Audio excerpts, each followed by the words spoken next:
One must be clear, page number 15, जो हम the science of living कर रहे थे, पेज नंबर 15 पे कोट के बाद जो पैराग्राफ है। One must be clearly aware of the origin of one's movements because there are contradictory velities in the being, some pushing you here, others pushing you there, and that obviously creates a chaos in life.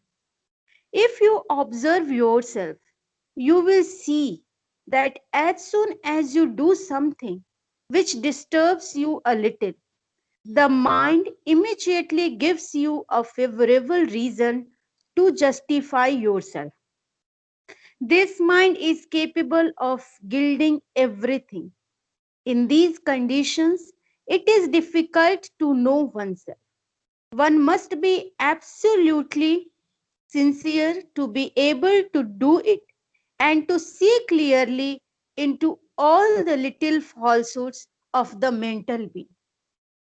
Uh, तो भैया मेरा question इसमें ये था कि यहाँ जो mother कह रही हैं कि इसके लिए हमको एब्सोल्यूट सिंसियरिटी चाहिए, राइट? और ये जो मतलब बोल रहे हैं कि हमेशा अगर हम अपने आप को बहुत माइन्यूटली ऑब्जर्व करते हैं तो हमेशा हम फोर्सेस से ही ड्रिवन है, एवरी मोमेंट। बहुत ही ऐसा एक बहुत ही कम समय ऐसा होता है जब हम बहुत कॉन्शियसली बिहेव करते हैं और सोच समझ करके क्या सही है क्या गलत है सोच कर भी करते हैं, और बहुत समय तो हम बिल्कुल ऐसे फोर्सेस से ही ड्रिवन होते हैं।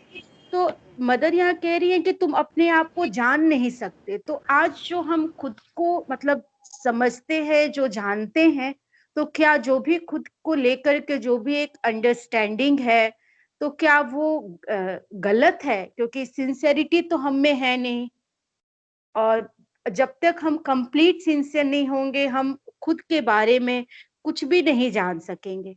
तो अब हम जो खुद को जो डिस्कवर करते हैं टाइम टू टाइम, तो वो क्या डिस्कवरी जो हमारी होती है खुद को लेकर के, चाहे वो कोई गलत चीजों के बारे में कॉन्शियस होना या कोई चीज हम सही परसीव कर रहे हैं उसके बारे में जो हम सचेत होते हैं, तो क्या ये सब गलत है? मतलब ये हम कैसे, क्योंकि माँ तो यहाँ कह रही है कि जब तक तुम सिंसियर नहीं हो तुम खुद को जान नहीं सकते, तो हम इस चीज को कैसे समझें? हाँ, पर ये तो प्रोग्रेसिव मूवमेंट है, एक दिन का मूवमेंट तो है नहीं ये। अभी तुरंत के अंदर आपको एक सर्टेन कॉम्प्लेक्सिटी दी हुई है, और जितनी आपके अंदर चेतना दी गई है, जितनी आपके अंदर क्षमताएं दी गई हैं, जितने आपको रिसोर्स दिए गए हैं, उनसे तो शुरू करना एटलीस्ट कम से कम अभी तुरंत के अंदर उतनी तो हमारी जिम्मेदारी बनती है कि उतने रिसोर्स को काम में लेके और हम शुरू करें, और धीरे धीरे धीरे ये हमारे जो रिसोर्स हैं ये और विकसित होते जाएंगे। भाई तुरंत के अंदर आपको जितना प्रकाश बुद्धि के अंदर दिया गया है उसको भी आप अगर अप्लाई नहीं करेंगे तो और अधिक प्रकाश की तो फिर बाद में कोई उपयोगिता नहीं होगी। और वास्तव में अभी बिल्कुल बारीकी से भी हम देखेंगे तो कई चीजों के बारे में हम सचेतन होते हैं, तो शुरुआत तो कम से कम उतने से तो कर ही देनी चाहिए, और उसके अंदर धीरे धीरे माँ की जो कृपा है, उनकी जो ग्रेस है, आप जो भी एफर्ट करते हैं वो पीछे हम पढ़ के गए हैं कि एफर्ट इसीलिए जॉय देता है क्योंकि आपके बीइंग को एक सर्टेन जो है टेंशन के ऊपर वाइब्रेट करवा देता है वो, और उससे एक नेसेसरी वातावरण तैयार होता है। क्योंकि वास्तव में तो हमारी कोई भी एक्टिविटी या जिस पद्धति से हम आगे बढ़ते हैं वो हमारी बड़ी विशिष्ट पद्धति होती है। कोई भी और योग पद्धति या किसी भी दूसरे की विकास पद्धति उसके जैसी नहीं होती। इसलिए आपको जो एक फ्रेमवर्क दिया गया है मानसिकता का, फिजिकलिटी का, आपके इमोशनल बीइंग का, उस सारे के साथ साथ ही जो आपको उसी के अंदर जो सिंसियरिटी है, जिस तरीके से मूवमेंट्स को आप देखते हो, उसको देखने का परसेप्शन है, वो निश्चित रूप से आपके अंदर है। तो जितना आप उसको देखते हो, वो देखना एक तरीके से और उसके लिए प्रयत्न करना एक नेसेसरी वातावरण तैयार कर देता है कि दूसरी चीजें, आपके अंदर की जो दूसरी चीजें हैं, वो एक्टिव होनी शुरू हो जाए। बाकी तो हम वास्तव में जानते नहीं ना कि कौन सी एक्टिविटी से या कोई पर्टिकुलर ध्यान करने से या फिर चिंतन करने से, जप करने से किसी के लिए वो उपयोगी हो सकता है और किसी के लिए उपयोगी ना हो, और इनफैक्ट किसी के लिए तो काउंटर प्रोडक्टिव हो। किसी के लिए ध्यान करना बहुत उपयोगी हो सकता है और किसी की जो बिल्ड है या उसका जो कॉन्स्टिट्यूशन है, उसमें हो सकता है कि बहुत नुकसानदायक हो उसके लिए। तो इसलिए ये सारा जो एफर्ट है, बेसिकली सिंसियर आप होते हो, सिंसियरिटी के साथ ही तुरंत इसका ये अर्थ होता है कि आप उस चीज के लिए प्रयत्नरत हो, आप उसके लिए कोशिश कर रहे हो। पर अपने आप में वो कोशिश कभी भी, क्योंकि आप जानते नहीं किस माध्यम से आपको उस ओर बढ़ना है, इसलिए कोशिश अपने आप में जो भी प्रयास है, वो हमको लगता है कि हमारे कोशिश या प्रयास करने से वो रिजल्ट आया है, पर वास्तव में वो प्रयास अपने आप में एक वातावरण तैयार कर देता है कि उस परिणाम को लाने के लिए। बाकी तो कोई भी प्रयास, क्योंकि जिस तत्व की हम बात कर रहे हैं वो हमारे प्रयासों से या बिना प्रयासों से बहुत परे का है। तुरंत में तो हमारे लिए यही है कि जितनी भी सिंसियरिटी, और अब माँ कह रही है absolute sincerity, to be able to do it and to see clearly into all the little falsehoods of the mental being. देखिए, आज आपकी जो एब्सोल्यूट सिंसियरिटी है, ये भी प्रोग्रेसिव है। जब एब्सोल्यूट सिंसियरिटी का मतलब, जब आप कोई चीज पे आज जो आप में जितनी भी सिंसियरिटी है उससे प्रकाश डालते हैं, तो एक सच्चे व्यक्ति को कहीं ना कहीं अंदर से ये आभास जरूर हो जाता है कि पर्टिकुलर जिस चीज के बारे में वो सोच रहा है या जिसका आकलन करना चाह रहा है, वो सही है या गलत। सिंसियर व्यक्ति को ये निश्चित रूप से आभास अंदर होता है।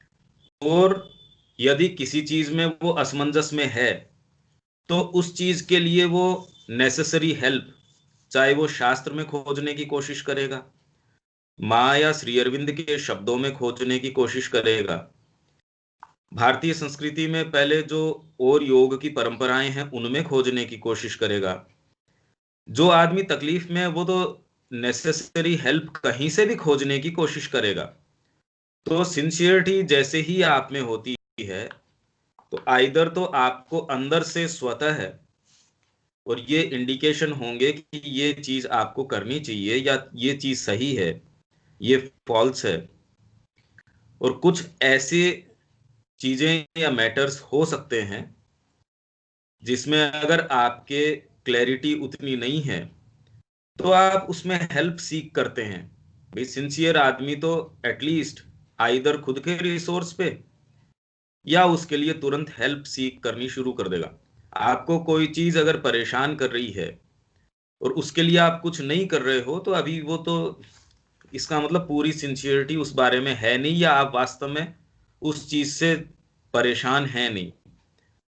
अगर आपको कोई चीज दर्द दे रही है या कोई चीज परेशान कर रही है, पीड़ा दे रही है, तो ऑटोमेटिक उसका रिएक्शन अंदर से ये आता है कि हम उसका समाधान या निराकरण करने की दिशा में एफर्ट करते हैं। यही बात सिंसियर एफर्ट की, अंदर से हमने कोई चीज देखी, देखते ही जैसे ही उसके लिए हम प्रयास करते हैं, अगर मैं प्रयास नहीं कर रहा तो इसका मतलब मैं सिंसियर नहीं हूं। मिनिमम चीज है कि मैं उसके लिए जो आवश्यक प्रयास है, और अभी मेरे अंदर उस चीज की कमी है, तो मैं उस दिशा में भी काम करना शुरू कर देता हूं।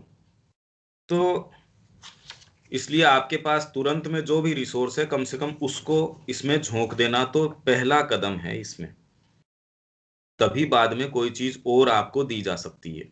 अदरवाइज तो आपको अभी जो खाना परोसा हुआ आप वही नहीं खा रहे, आप कह रहे हैं मैं बहुत खाने वाला हूं। पर जितना आपको दिया गया है पहले उसको यूज करो, आपको और मिल जाएगा, आपकी क्षमता भी बढ़ती जाएगी, आप और ज्यादा डाइजेस्ट कर सकेंगे, और गहरा ज्ञान आप डाइजेस्ट कर पाएंगे, गहरा प्रेम आप डाइजेस्ट कर पाएंगे, उसको अभिव्यक्त कर पाएंगे, उसको अपने अंदर स्थान दे पाएंगे, आपकी धारण क्षमता है वो बढ़ जाएगी। अभी तो थोड़ा सा आनंद आते ही हम जिन भी तरीकों से उस आनंद को डिसिपेट या बिखरा देने की कोशिश करते हैं, जैसे ही चेतना थोड़ा सा दबाव हमारे अंदर होता है, जैसे ही एनर्जी इकट्ठी होती है, तो हजार तरीकों से हम उसको बिखराने की कोशिश करते हैं। ये एक स्वतः प्रक्रिया है, क्योंकि हमारी आदत नहीं होती उस कंसंट्रेशन को वहन करने की, उसको धारण करने की। तो एक सीमा के बाद में अगर उतना आधार मजबूत नहीं हो तो वो धारण नहीं कर पाता। धीरे धीरे आपकी ये क्षमता बढ़ती जाएगी, आप ज्यादा धारण सामर्थ्य आप में होगा, तो आप ज्यादा चीजें सिंसियरली देख पाएंगे, और खाली देख ही नहीं पाएंगे, आप एक्चुअल में उसके ऊपर एक्ट कर पाएंगे, और उनको सही या जो भी आपको करना है वो कर पाएंगे।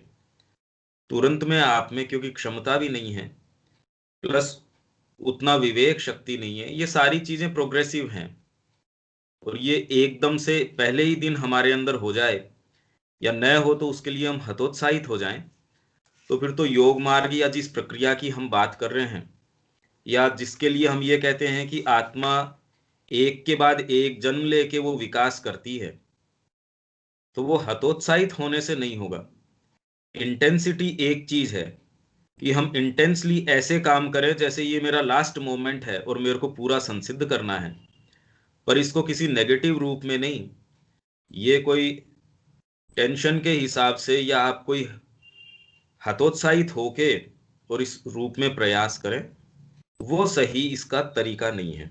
हाँ, इंटेंसिटी जरूर होनी चाहिए। इंटेंसिटी तो ये होनी चाहिए कि मेरा जो जो उद्देश्य है आत्मा का सच्चा, मेरे को तो उसको एक जीवन का भी इंतजार नहीं करना है। आपको क्या पता आपका जीवन का ड्यूरेशन कितना है, और अगर इतना भी है तो भी वो अंतिम पड़ाव तो है नहीं, तो वो तो संसिद्ध करने का कि रोज आपको ये संकल्प हो और इंटेंसिटी हो कि नित्य प्रति हमारे अंदर ये एस्पिरेशन प्रखर रूप से रहे कि हम इसको संसिद्ध करना चाहते हैं।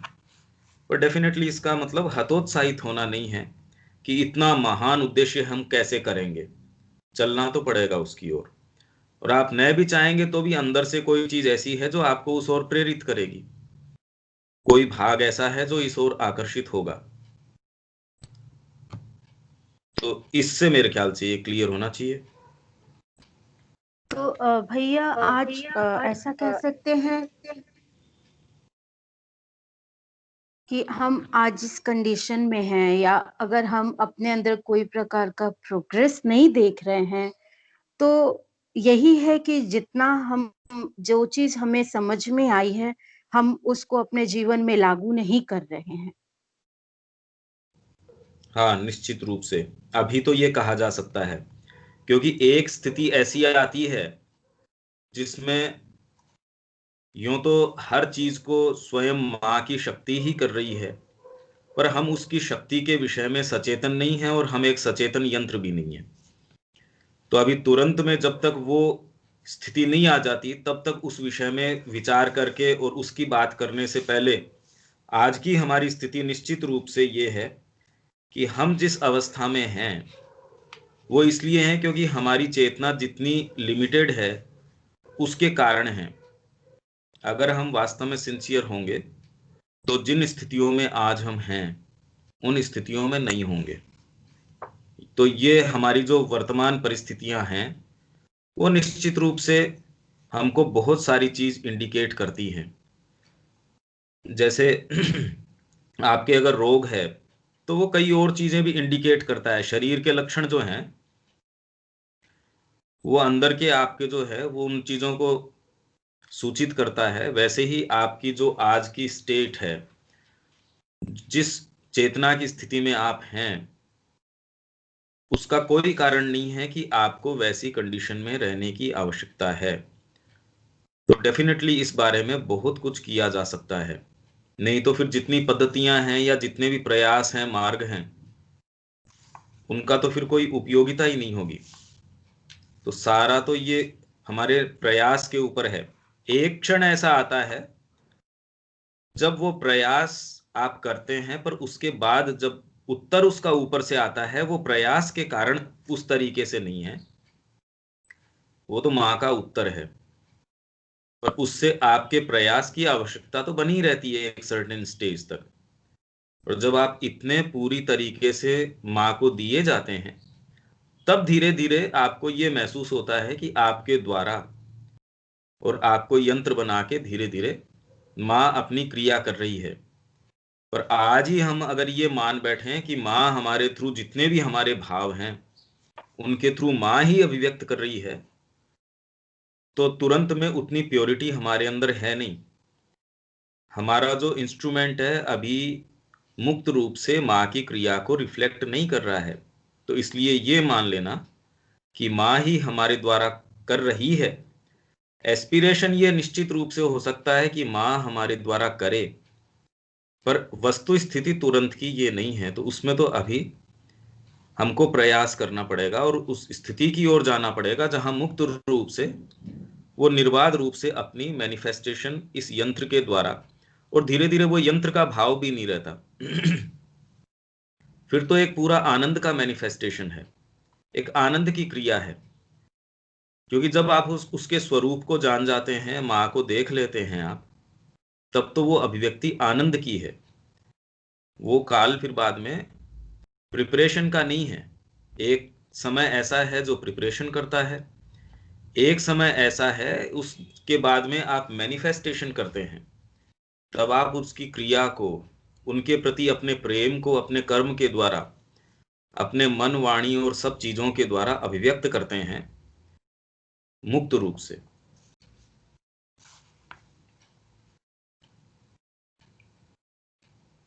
और कोई बात इसमें? नहीं भैया, समझ क्लियर है। इसमें और किसी के इस पूरा जो पिछली बार पढ़ा उससे संबंधित कोई प्रश्न या कोई चिंतन किया हो, तो कोई बात ऐसी निकली हो? क्योंकि ये तो बहुत इंपॉर्टेंट पैसेज है ये सारा का सारा, क्योंकि ये तो साइंस ऑफ लिविंग, जीवन का जो पूरा विज्ञान है उसके विषय में है, तो ये बहुत ही इंपॉर्टेंट है।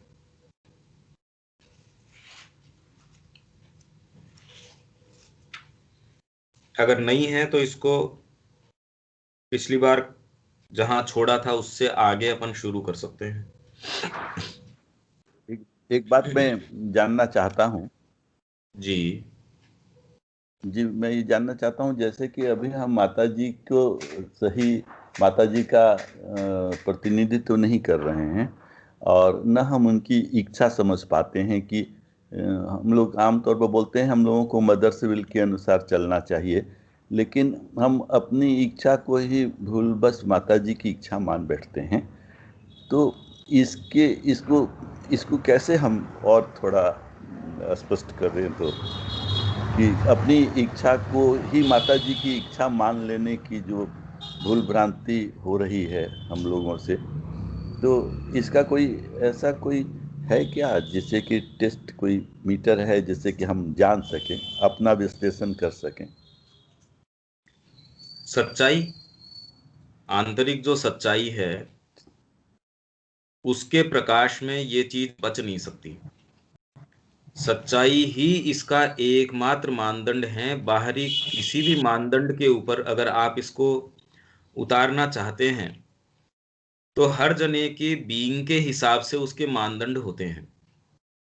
कोई व्यक्ति आंतरिक रूप से अगर उसके लिए ध्यान करना माँ की ओर बढ़ने का रास्ता है और वो ध्यान नहीं कर रहा है, तो उसके लिए उचित नहीं है।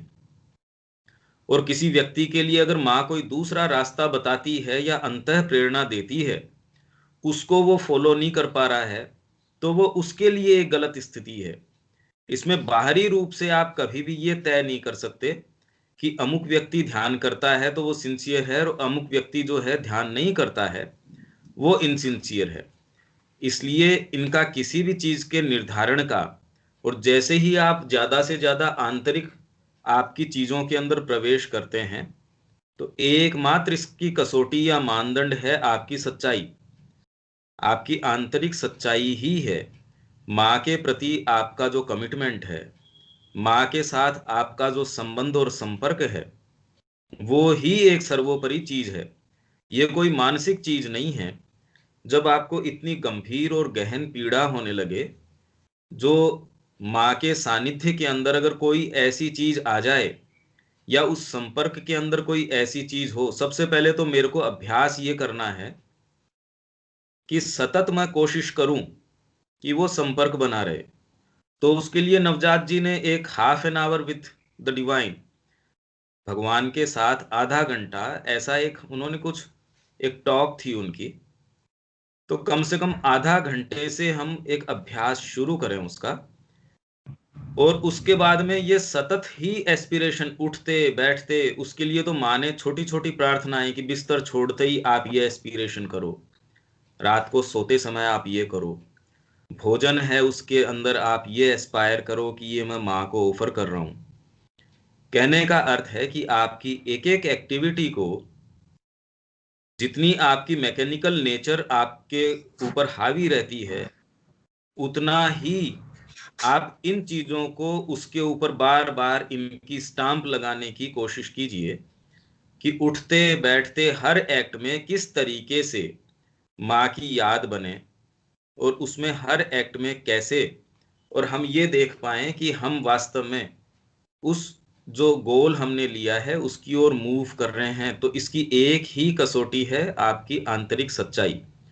वो इसमें कोई आपको भ्रम की अवस्था में नहीं छोड़ेगी अगर वास्तव में सच्चाई है तो। और उसको मेंटेन करने के अंदर आप ये देखिए, श्री अरविंद की माँ की जो पुस्तकों का, उनकी वाणी का, स्पेशली वो जिस चीज को अभिव्यक्त कर रहे हैं, उनका जो मैसेज है, बार बार उसका चिंतन है, मनन है, उनसे प्रार्थना है, किसी भी तरीके से उनसे जुड़े रहना है। पर सबसे पावरफुल तो हमारे लिए उनकी वाणी है।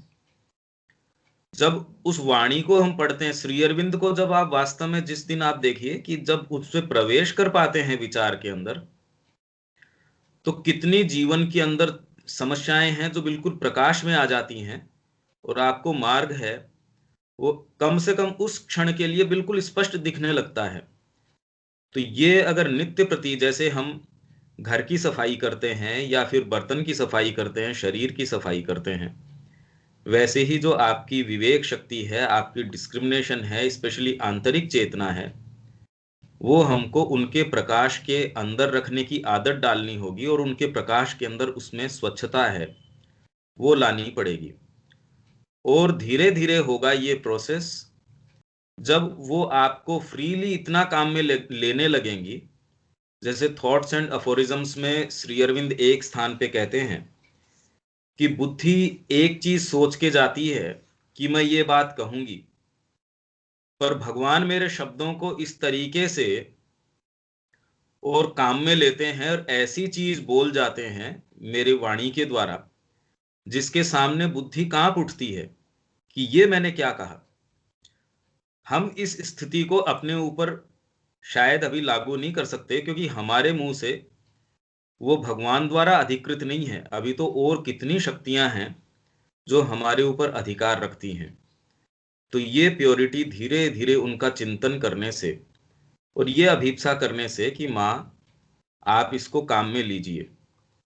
और फिर इंट्रोस्पेक्शन आपका नित्य प्रति का है कि आप इंट्रोस्पेक्ट करेंगे इस प्रकाश में, तो कितनी ऐसी चीजें हैं जो निकल के आएंगी जो उस प्रकाश को सहन नहीं कर पा रही, या वो अपने पुराने तौर तरीकों में बने रहना चाहती है, वो इस प्रकाश को सहन नहीं करना चाहती। तो आपकी सच्चाई आपको निश्चित रूप से अभी वर्तमान जीवन में भी ऐसी कितनी चीजें दिखा देंगी जो हम या तो मैकेनिकली कर रहे हैं, या अभ्यासवश कर रहे हैं, अपने परिवेश के दबाव के कारण कर रहे हैं, या किसी न किसी और ऐसे हेतु से कर रहे हैं जिसका सीधे माँ से कोई संबंध या संपर्क नहीं है। तो उसके लिए हमको बोल्ड होना जरूरी है, ये साहस बटोरना जरूरी है कि वास्तव में वो क्रिया क्या माँ के प्रकाश के अंदर हो रही है या किसी बाध्यता के कारण हो रही है। वो आपकी बाध्यता कितनी भी सूक्ष्म हो सकती है और कितनी भी स्थूल या ग्रोस हो सकती है। आपकी पारिवारिक बाध्यता हो सकती है, क्योंकि वास्तव में जिसे आप पारिवारिक बाध्यता कहते हैं वो तो आपकी खुद की बनाई हुई बाध्यता है, ऐसी कोई बाध्यता है नहीं। तो उस प्रकाश में हमको स्पष्ट नजर आने लगेगा। और जहां कहीं भ्रम की स्थिति है, वो तो रोज अगर माँ को हम पढ़ेंगे तो उसका उत्तर तो निश्चित रूप से हमको कहीं ना कहीं हमारी सच्चाई के कारण, अंदर जो सच्चाई है और प्रश्न है, जिस व्यक्ति के प्रश्न नहीं होता वो देखिए सब कुछ पढ़ के भी उसको उत्तर नहीं मिल सकता, और जिस व्यक्ति के प्रश्न है उसको एक उसका इंडिकेशन भी मिलता है और वो तुरंत समझ जाता है। तो इसलिए आपकी सच्चाई है वो ही बाहर नेसेसरी कंडीशंस और आपके लिए जो भी चीजें जरूरी है वो उत्पन्न कर देगी। इसीलिए उसी जगत में जिसमें हम निवास कर रहे हैं, एक व्यक्ति अपनी सच्चाई के कारण आत्मा के शीर्ष पे, टॉप पे पहुंच जाता है, और उन्हीं परिस्थितियों में जिनके ऊपर हम ये उसके ऊपर ये रेस्पॉन्सिबिलिटी डालते हैं कि इन परिस्थितियों के कारण या इन चीजों के कारण मैं आगे नहीं बढ़ पाया, तो दूसरा व्यक्ति उन्हीं परिस्थितियों में शीर्ष पे भी जा सकता है। तो ये जितने भी बहाने या जो कारण हम बताते हैं वो वास्तव में सच्चे कारण नहीं होते। तो ये हम ये कह सकते हैं कि इसकी आंतरिक जो चीज है वो आंतरिक कसौटी केवल सच्चाई है आपकी। हाँ भैया, हेलो जी। हाँ, एक मैं इसमें अपना एक अनुभव शेयर करना चाहूँगा। जैसे मैं बहुत पहले, लगभग 15 साल या 18 साल पहले मैं रेडियो बजाया करता था। तो जब मैं उसको ट्यून्ड करता था तो आकाशवाणी पटना लग गया, और जरा सा ऐसे ट्यून्ड दूसरे तरफ हुआ तो BBC लंदन लग जाता था। तो मैं आज वही चीज को देखता हूँ और बार बार इस चीज को अनुभव करता हूँ कि जिधर हमारी चेतना ट्यून्ड होती है वहीं की फोर्सेस हमारे भीतर काम करने लगती है।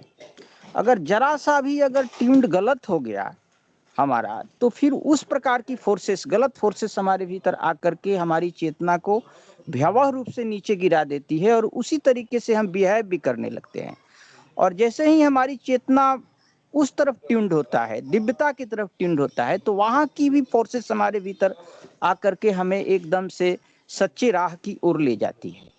तो मैं ये बारंबार इस चीज को, पता नहीं और लोगों को क्या अनुभव है मैं नहीं जानता, पर मुझे ऐसा बारंबार अनुभव होता है कि हम जिधर चेतना को ट्यून्ड रखते हैं, ट्यून्ड करते हैं, वहीं की फोर्सेस हमारे भीतर काम करने लगती है। और ये भी एकदम से बहुत ही महीन और बहुत सूक्ष्म चीज है कि जैसे जरा सा भी अगर हम गलत ट्यून्ड हुए कि फिर वहीं की फोर्सेस हमारे भीतर आकर के हमें हमारे कब्जे में लेना शुरू करती है और हमको उस तरीके से बिहेव करना शुरू करती है, हमारी चेतना को नीचे गिरा।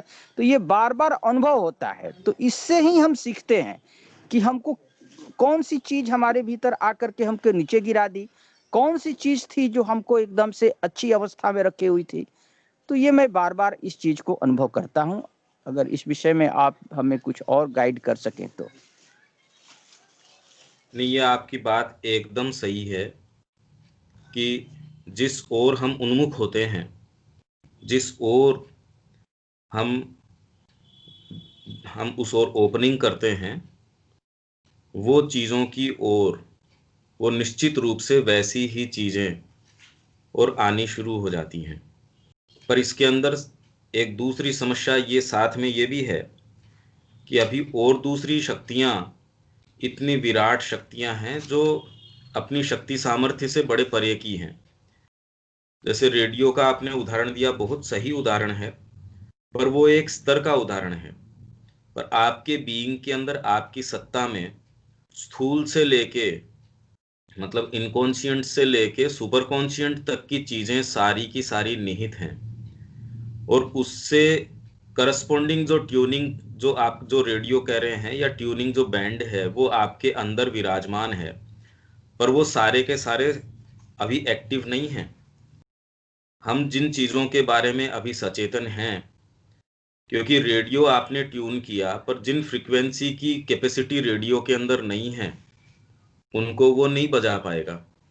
इसलिए ये रेडियो की क्षमता के ऊपर भी निर्भर करता है।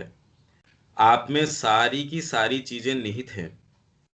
अगर हम फिलोसॉफिकली श्री अरविंद का थॉट पढ़ें या आध्यात्मिकता से हम सुनते हैं कि सच्चिदानंद या उससे ऊपर तक के स्तर भी सारे के सारे निहित हैं, पर हम कितना भी गहन ध्यान या कुछ भी करते हैं, अभी हम जिन कंडीशंस में हैं हम उस बारे में इतना सचेतन हो नहीं पाते।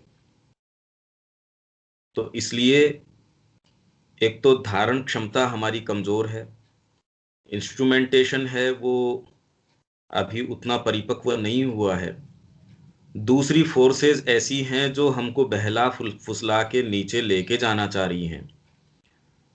और जिस स्थिति की हम जो बात कर रहे हैं वो और भी आगे की ये स्थिति है कि अगर माँ आपके थ्रू काम करने शुरू कर देती है, सपोज आश्रम में माँ ने ये कहा कि आप ये बॉक्स की पैकिंग का काम संभालिए, तो मेरे लिए तो परात्पर या सबसे ऊंचा काम या सच्चिदानंद से भी ऊपर मेरे को तो ये होना चाहिए कि मैं बिल्कुल परफेक्टली और वो बॉक्स की पैकिंग का काम या जो माँ मेरे को सुझाती है जो काम करने के लिए, वो काम मैं पूर्ण सच्चाई के साथ करूं। जहां तक इसके अंदर माँ किस तरीके से हमको उपयोग में लेंगी, उसके लिए हम कोई भी योजना कोई भी फ्रेमवर्क अभी तुरंत में नहीं बना सकते। इसलिए ये एक सतत प्रोसेस है जिसके द्वारा हम जाते हैं और अपने अनुभव गेन करते हैं। आप जो कह रहे हैं वो तो एक बात है ही है, पर वो उसके साथ ही साथ और बहुत इसमें तो इतनी कॉम्प्लेक्सिटी है, इसीलिए तो इसमें जो लोग जाते हैं उस कॉम्प्लेक्सिटी को वो ही समझ पाते हैं। आर्ट के अंदर, कला के अंदर जो जाता है, आप एक कोई मूर्ति को, एक स्थूल व्यक्ति किसी मूर्ति को देखता है, उसकी बजाय जिसकी कला का सेंस विकसित हो, वो जिस दृष्टिकोण से उस मूर्ति को देखता है, और वहीं कोई एक ऐसा व्यक्तित्व उस मूर्ति को देखता है जो मूर्ति के पीछे से जो साक्षात्कार कर लेता भगवान का उसी मूर्ति के अंदर से, तो एक पूरी श्रृंखला हो गई ना। तो आपके अंदर आप कितने विकसित हैं उतना ही ये जगत के अंदर से आप देख पाते हैं। और उस विकास के आधार पे यूं तो माँ आपके थ्रू काम अभी भी कर रही है। आप अपनी कोई स्वतंत्र इच्छा बोध जो आप रखते हैं वो आपके काम के लिए तो आवश्यक हो सकता है, पर अगर आप कोई इंडिपेंडेंट इच्छा रख पाते तब तो फिर भगवान की ओमनीपोटेंस की सर्वशक्तिमत्ता प्रभावी नहीं होती कि आप भगवान की सर्वशक्तिमत्ता के अतिरिक्त भी, इसीलिए तो कहते हैं कि एक पत्ता भी उनकी मर्जी से हिल नहीं सकता।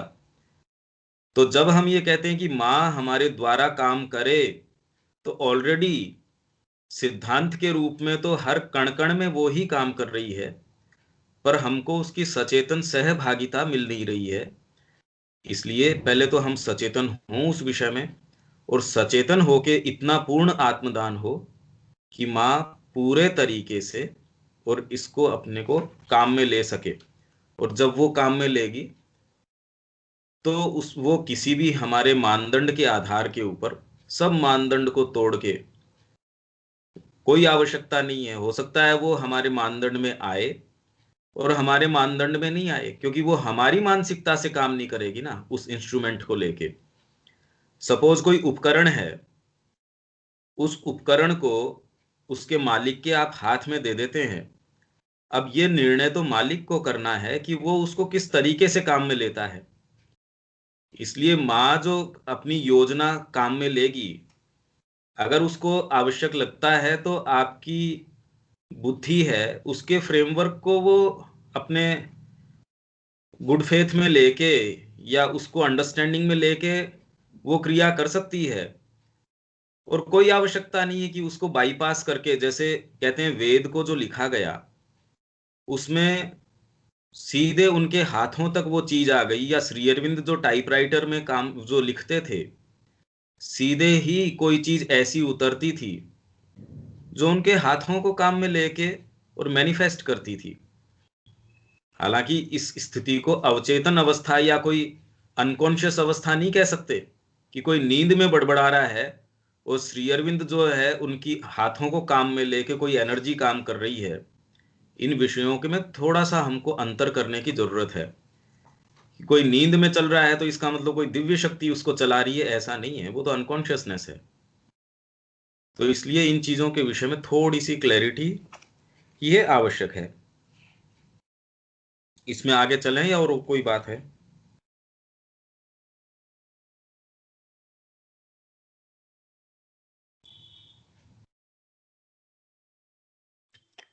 नहीं भैया। तो जहां तक किया था, कहां तक अपन ने पूरा कर लिया इसको?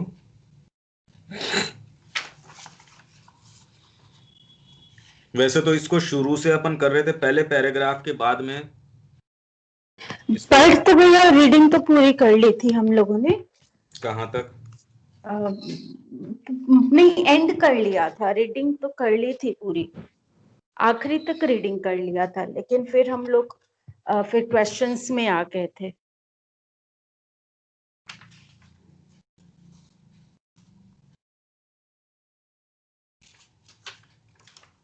हम लोग बस फिर से कर सकते हैं वैसे इसको, अगर आप अब बोलोगे तो। देखो, पहला पैराग्राफ हो गया, दूसरे पैराग्राफ से इसको फिर शुरू करते हैं।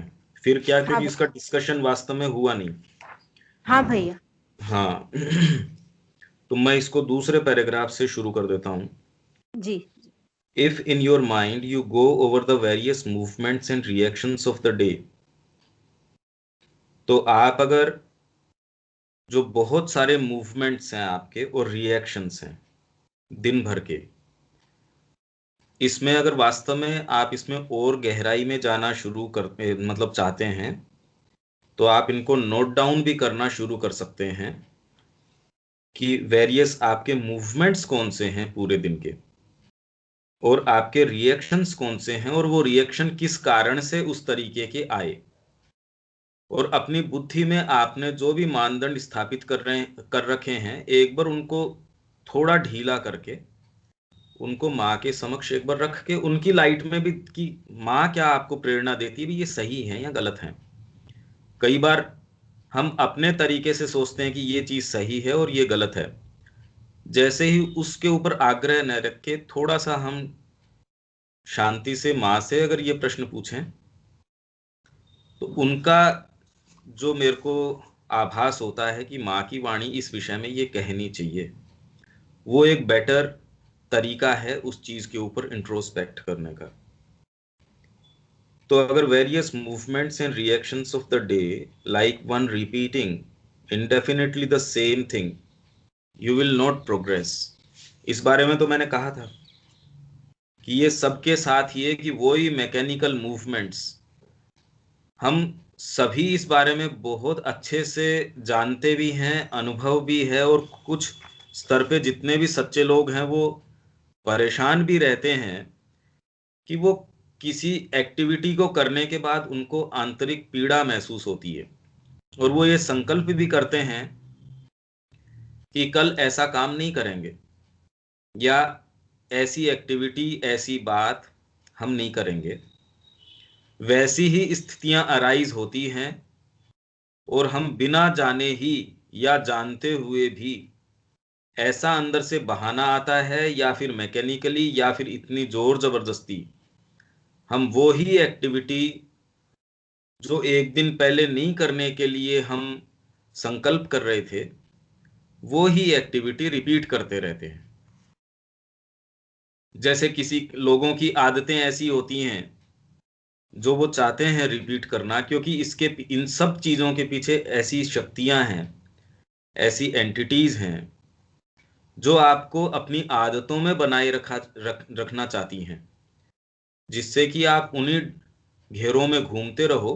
जैसे पशु जो है उन्हीं पेस्चर्स में चरता रहता है और कभी ये सोचता भी नहीं कोई दूसरी चीज है, वैसे ही हमको ये शक्तियां उन्हीं दायरों में, उन्हीं तय जो हमारे मानदंड हैं, सही गलत के तौर तरीके हैं, उन सब में बनाए रखती हैं।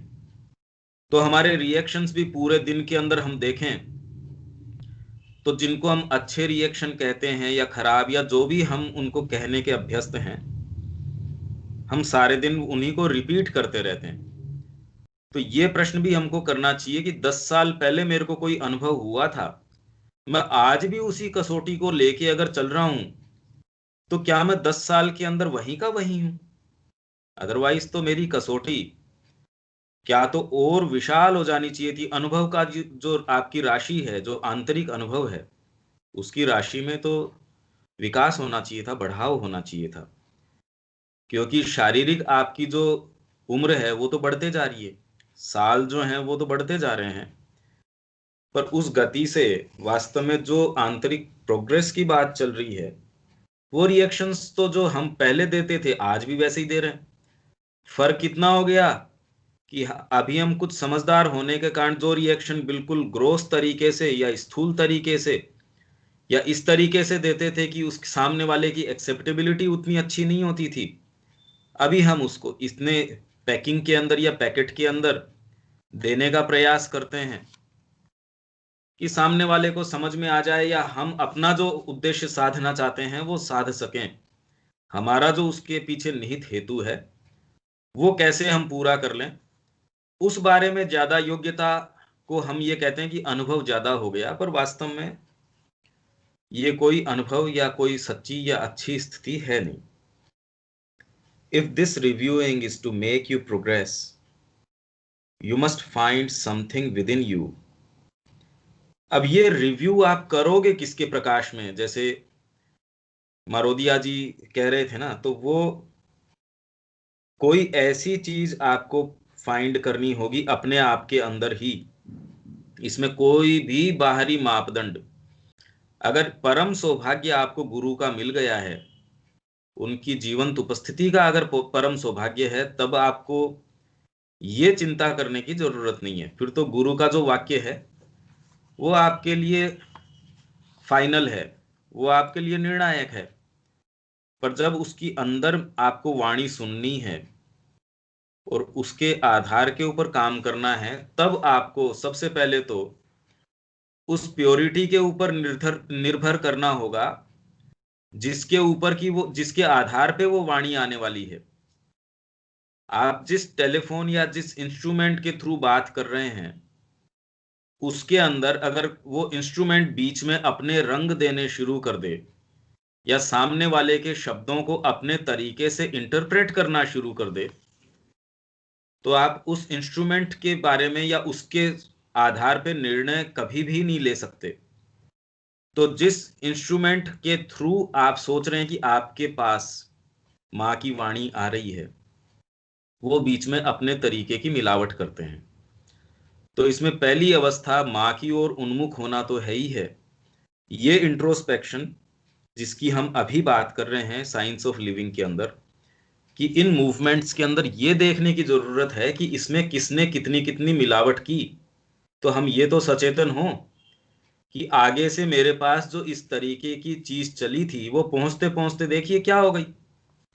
किसी बच्चे ने कोई एक मूर्ति देखी या कोई एक सीनरी देखी या कोई चित्र देखा, अब छोटा बच्चा जब उसको बनाने की, रिप्रोड्यूस करने की कोशिश करता है, तो उसका एक कितना भद्दा कैरिकेचर होगा वो। तो आप उसके थ्रू कई बार तो ये भी नहीं समझ पाते कि वो वास्तव में क्या बनाना चाह रहा है। वो तो तब है जब उसके अंदर ईविल है, इलविल है, ये सारी जो दूसरी पावर्स हैं वो नहीं काम कर रही और वो वास्तव में सच्चाई से बनाना चाहता है। तो अगर उस वाणी को आप सच्चाई से भी सुनना चाह रहे हैं और मैनिफेस्ट करना चाह रहे हैं, तो भी सबसे पहले तो इंस्ट्रूमेंट है वो फॉल्टी है। अब उसके बाद दूसरी शक्तियां इस तरीके की है, वो तो उसके अंदर रंग भी परिवर्तित कर देती हैं। जो सही है उसको गलत का रंग दे देंगी, आपके जो गलत मूवमेंट्स है उनको ही सही बता के उनको असर्ट करने की कोशिश करेंगी। तो अगर इस तरीके का सिनेरियो है, उसमें आप कैसे आश्वस्त हो सकते हैं? आप तो एक ज्वालामुखी के ऊपर बैठे हैं। तो ऐसे में इस रिव्यूइंग के लिए, इस इंट्रोस्पेक्शन के लिए सबसे पहले एक ऐसे स्थान की, एक ऐसी कोई लाइट की, अंदर कोई ऐसी एक सत्ता की जरूरत है, in whose light you yourself can be your own judge। अब योर ओन जज के अंदर वास्तव में बड़ी समस्या होती है, क्योंकि इसमें कभी भी हमारी सिंसियरिटी इनफ हो, ये तो बहुत रेयर केसेस में होता है। और जबकि हर जना ये मान के चलता है कि मैं सिंसियर हूं, या एटलीस्ट कम से कम माइंड तुरंत साथ में ये कहने को आता है, क्योंकि हमने पढ़ा वो गिल्ड करता है, हर चीज पे अच्छा रंग चढ़ा देता है। तो साथ साथ में अगर सिंसियर आपकी एस्पिरेशन है, या सिंसियरिटी कोई एक चीज कहती भी है या आपको दिखाती है कि ये बात गलत है, तो तुरंत माइंड उसके साथ साथ में आके कहता है पर इन परिस्थितियों में मैं क्या करूं, या उसके लिए आपको जो जितना गंभीर एक्शन, जो किसी दूसरे के लिए आप जैसा निर्णय सुनाते हैं, वैसा खुद के लिए वैसा डिसिप्लिन आप करने की क्षमता कम रख पाते हैं। आप अपने आप के ऊपर वैसा नियम, वैसा अनुशासन जो कि आप दूसरे से मांग करते हैं, वैसा खुद के ऊपर लागू नहीं कर पाते हैं। Something which represents for you the best part of yourself, which has some light, some goodwill, and which precisely is in love with progress, जो वास्तव में प्रगति करना चाहता है। अब ये प्रगति एक मूलभूत चीज है।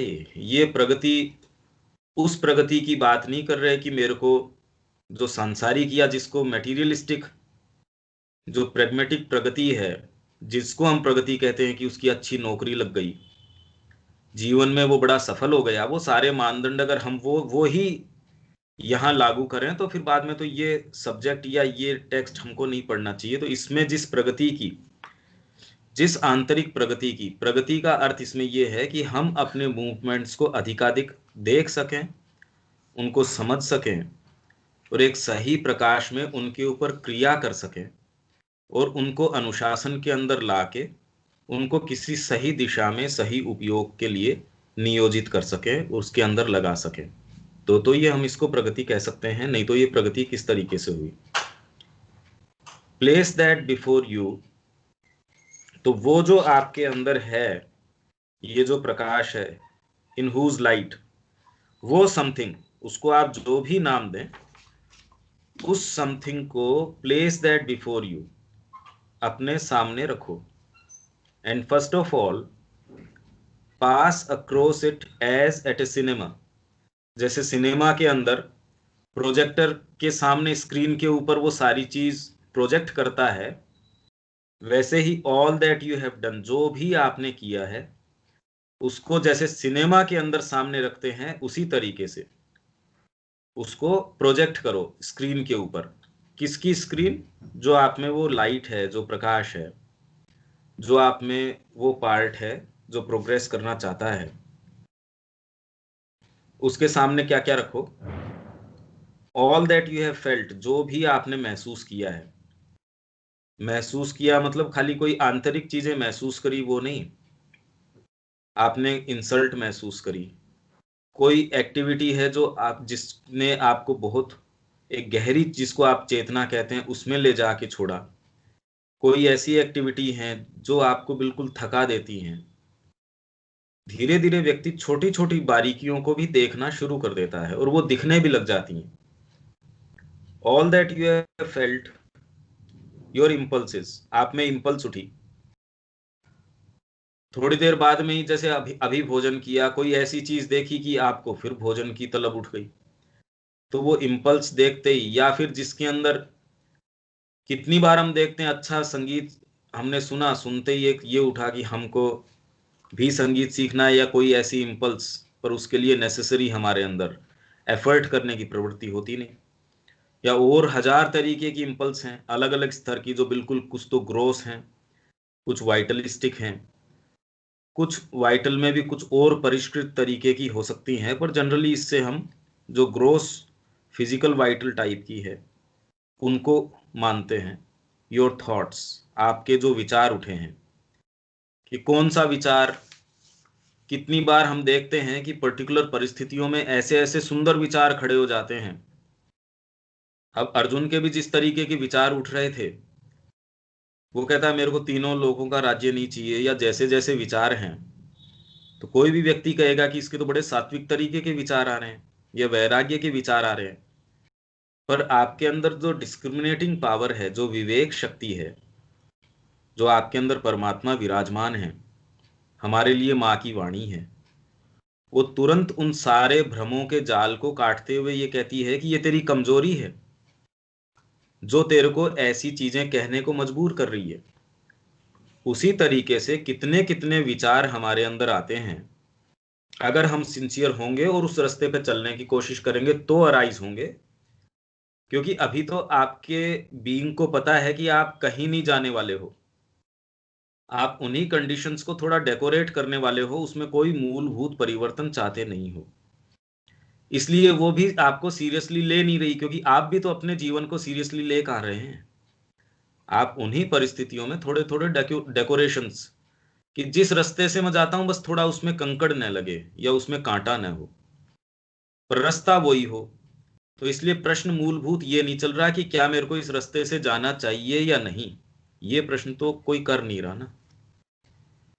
इसलिए योर थॉट्स, योर इंपल्सेस, और जो जो यो आंतरिक प्रकाश होगा वो आपके थॉट्स को भी प्रश्न चिन्ह के अंदर ला देगा। जो उदाहरण मैंने अभी दिया था, जो आपको बहुत अच्छे विचार लगते हैं, वो तो आपको ये लगेगा कि ये तो मेरे को बिल्कुल बांधे हुए थे, जो इतने समय से, इतने बरसों से मेरे को ये छोटे छोटे विचार, उचित अनुचित के विचार, खराब विचार नहीं, जिसको आप मानते हो कि ये तो मेरा बहुत अच्छा विचार है और उससे आप चिपक रहे हैं। कितने लोग ये कह रहे हैं कि मैंने एक सपना देखा बचपन के अंदर, वो मतलब एक आदर्श देखा, और अभी तक मैं उसके ऊपर ही, अरे भाई इतने साल में तुम्हारा आदर्श जिसको तुम कह रहे हो वो ग्रो नहीं किया, या आज तक तुम वहीं उसी ढर्रे के ऊपर हो, और वो उसको आदर्श मान के बड़ा खुश भी हो रहा होगा।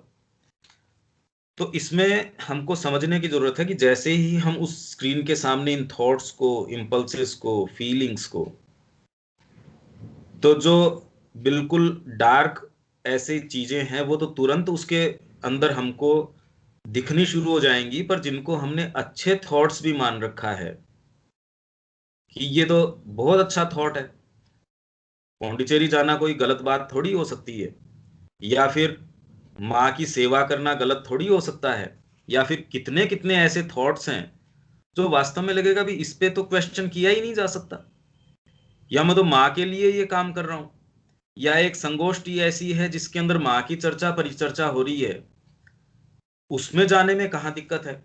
ऐसे थॉट्स भी अगर ट्रू डिस्क्रिमिनेशन होगा तो आप जानेंगे कि इसमें कहीं ना कहीं हो सकता है कि आपका ईगो इन्वॉल्व हो, कोई दूसरे हेतु हो जो माँ का नाम लेके, और वो करने में कंफर्टेबल, क्योंकि आपके बीइंग का स्ट्रक्चर ऐसा है कि बिल्कुल नंगे होके वो सामने तो नहीं आना चाहते, पर वो माँ के चोगे को पहन के कि ये मैं माँ के लिए कर रहा हूं, और फिर जैसी भी एक्टिविटीज है उसको लाइसेंस मिल जाता है अगर माँ के नाम से, तो सोचिए वाइटल को क्या दिक्कत है माँ का नाम लेने में, उनके प्रीटेक्स्ट में या उनका नाम लेके। और इसीलिए वो सारी क्रियाएं जो हम रात दिन देखते हैं माँ के नाम से होती, और सच्चे रूप से जब उससे थोड़ी दूर हम जाके उसके ऊपर दृष्टि डालें तो उनका तो कोई माँ के प्रकाश से लेन देन ही नहीं है।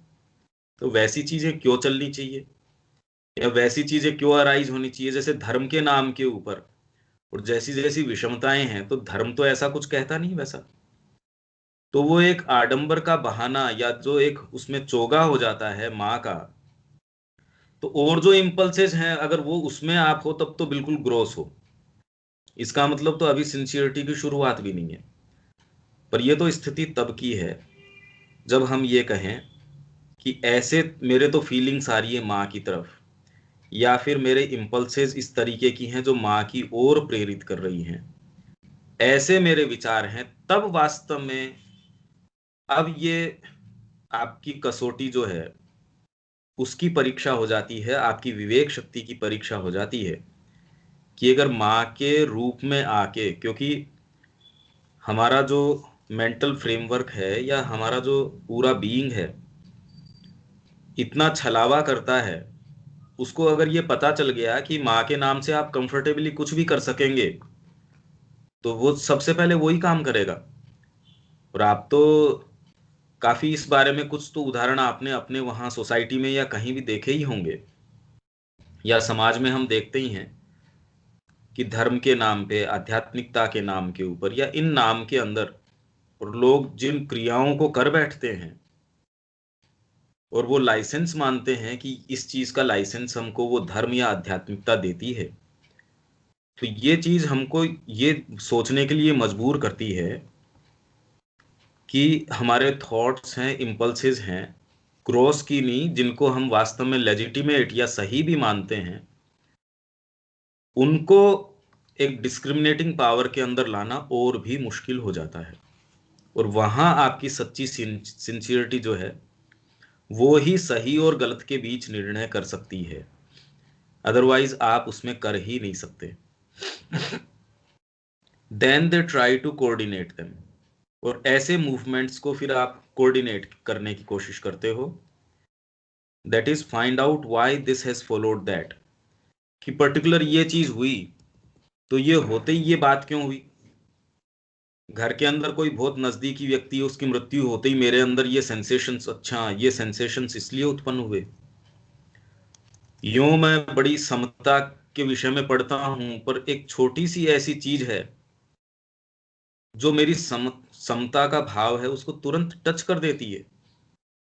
हम यूं कहते हैं समता रखनी चाहिए, या कितनी कितनी चीजें हमने सुन रखी हैं और हमको लगता भी है कि मैं इन चीजों से मुक्त हूं, क्योंकि वास्तव में तो वो चीज अराइज ही नहीं हुई, या उसकी विपरीत परिस्थितियां ही ऐसी नहीं उठी जो उसको चेक करती कि वास्तव में आप सिंसियर हो पाए हैं या नहीं हो पाए हैं, या वास्तव में उस चीज के ऊपर जो आप कह रहे हैं वो विजय हो पाई है या नहीं हो पाई है।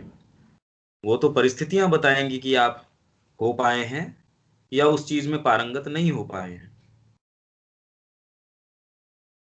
And look at the luminous screen that is before you, और आपके सामने जो ल्यूमिनस स्क्रीन है उसको देखो। उसके सामने से certain things pass across it well without throwing A shadow, others on the contrary.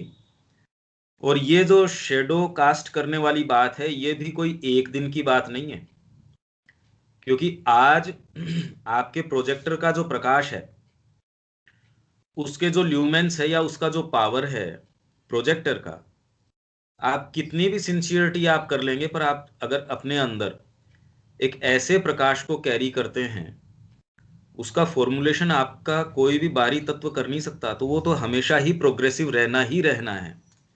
आज जो आपको उच्चतम अनुभव भी लगता है, अगर आप प्रोग्रेस करेंगे तो आप किसी दूसरे उससे भी उच्चतर अनुभव के लिए तैयार होंगे। अगर आप उसी से बंध के बैठ जाते हैं तो वो कोई लास्ट अनुभव नहीं है।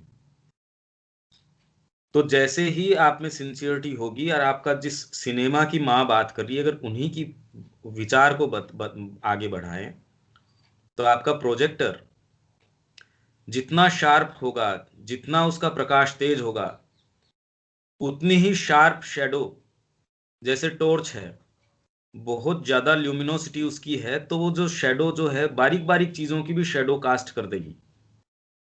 छोटे छोटे पिक्सल्स हैं वो भी सामने स्क्रीन के ऊपर कास्ट हो जाएंगे। वहीं अगर वो ब्लरी है उसका विजन, तो वो जो डिटेल्स है, जैसे टीवी की छोटी छोटी डिटेल, कोई बहुत अच्छा टीवी हो तो बारीक से बारीक डिटेल भी आपको दिख जाती है स्क्रीन के ऊपर, और वही एक अच्छा इंस्ट्रूमेंट नहीं हो तो आपको वो मोटा मोटा आभास तो होता है कि आप जंगल में हो या शहर में हो, नदी में हो, जहां भी हो, पर जो उसकी एकदम डिटेल जो है वो आप चूक जाते हैं।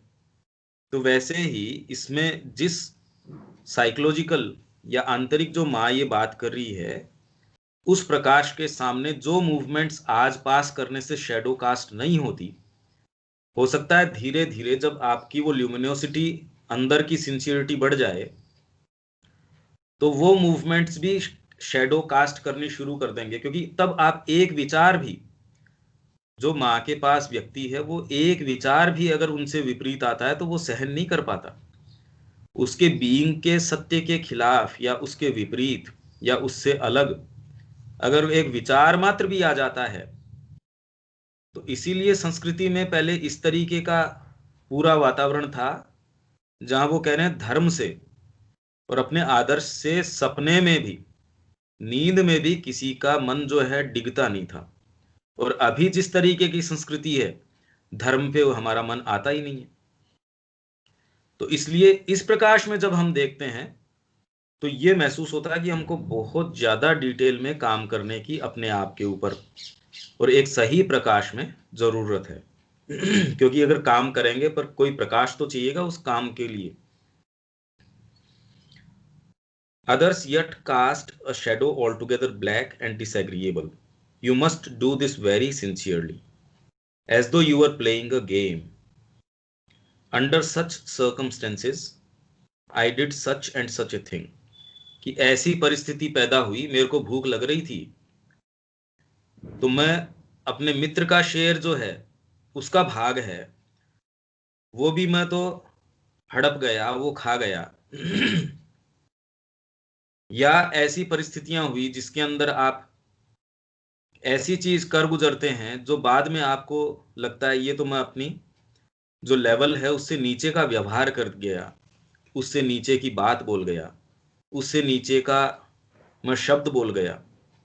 जो सिंसियर व्यक्ति है वो करता है ये काम। अदरवाइज तो अगर आप मैकेनिकली ड्रॉन है चीजों से तो आप इस तरीके का जीवन जीते रहते हैं, कभी ये नहीं कहते कि मेरे को इस पे लगाम लगानी चाहिए, अनुशासन लगाना चाहिए।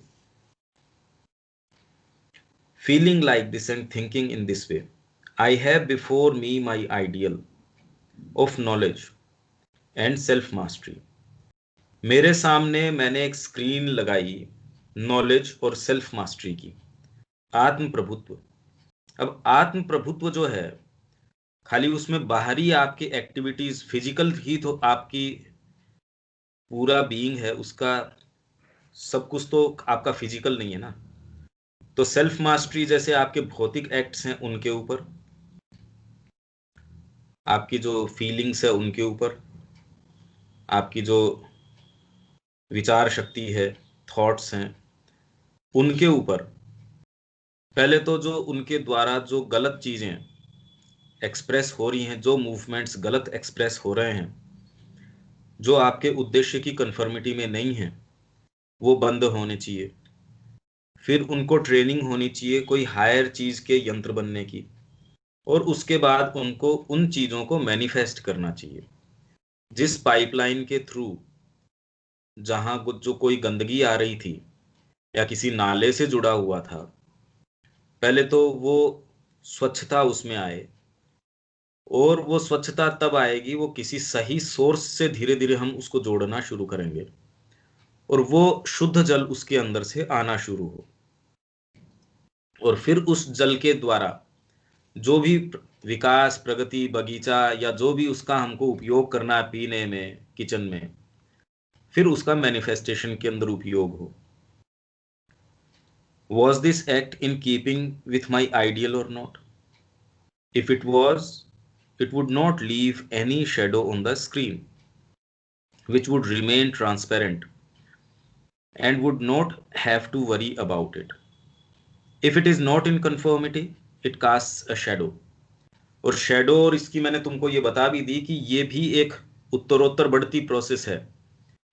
हाँ, पर ये एक स्थिति के बाद में जिसको हमको आज ही नहीं मान लेना चाहिए कि हम उस स्थिति में पहुंच गए, तब फिर आप इस तरीके से नहीं ये इंट्रोस्पेक्ट करते कि ये शेडो बना रही है या नहीं बना रही है। जैसे आपने बहुत लंबा अभ्यास किया संगीत का, आप सुपरिचित हैं किसी भजन को हारमोनियम पे बजाने के लिए, तब आप ये थोड़ी सचेतन होके गाते हैं कि आपकी अंगुलियां कहाँ जा रही है या कहाँ नहीं जा रही है। पर जो एक अभी सीख रहा है, कोई बच्चा है, उसको आप ये कह दें एक ऐसी स्थिति होती है जहां आप आंख बंद करके कुछ भी बजाएंगे वो सही ही बजेगा। एक संगीतकार के लिए तो वो चीज लागू हो सकती है। वो तो जितना ही मुक्त रूप से इंस्ट्रूमेंट को भूलेगा उतनी ही अच्छी चीज मैनिफेस्ट कर पाएगा। आज एक जो संगीतकार है, अगर वो बहुत ज्यादा खाली इंस्ट्रूमेंट का ध्यान करे, या वो ये सोचे कि मैं जो कीज बजा रहा हूँ हारमोनियम के ऊपर या पियानो के ऊपर या जो भी वाद्य मैं बजा रहा हूँ वो सही बज रहा है या नहीं बज रहा है, अगर वो जितना ही उसके ऊपर ध्यान देगा उतना ही जिस शक्ति को या जिस चीज को वो मैनिफेस्ट करना चाह रहा है वो मैनिफेस्ट नहीं हो पाएगी।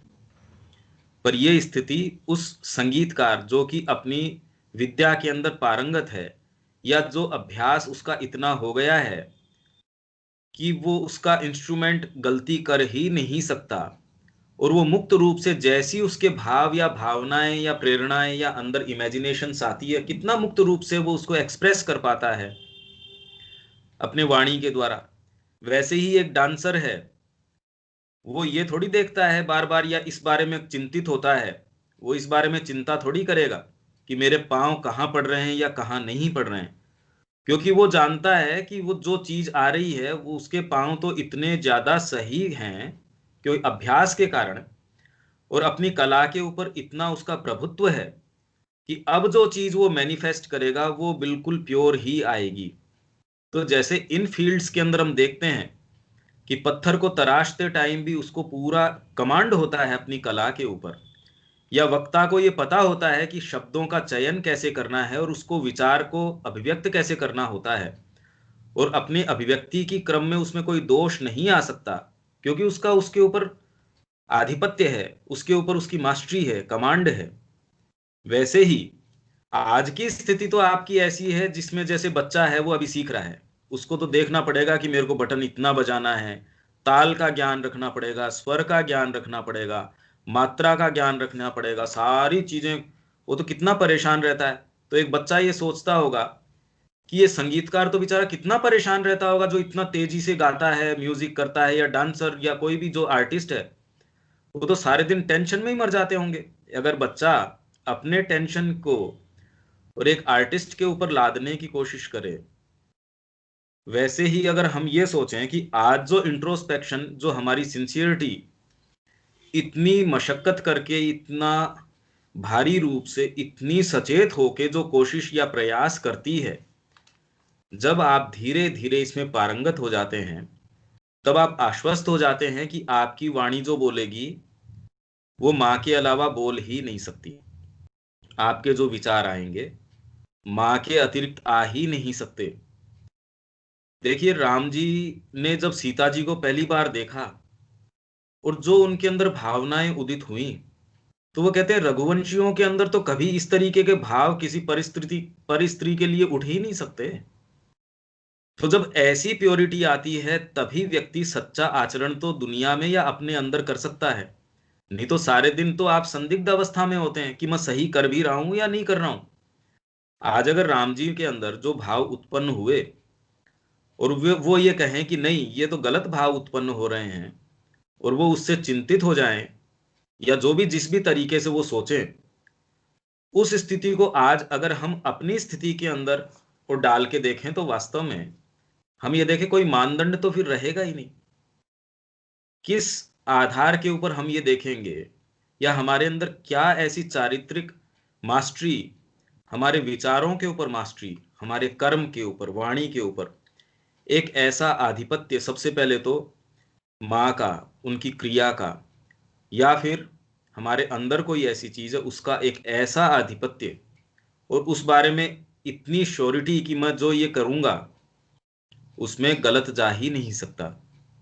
तो जैसे आप साधना में आगे बढ़ते हैं तो ये चीजें ऐसा रूप लेने लग जाती है, नहीं तो जो अभ्यास का समय है अगर वो वैसा ही रहे तो मैनिफेस्टेशन तो कभी हो ही नहीं पाएगा।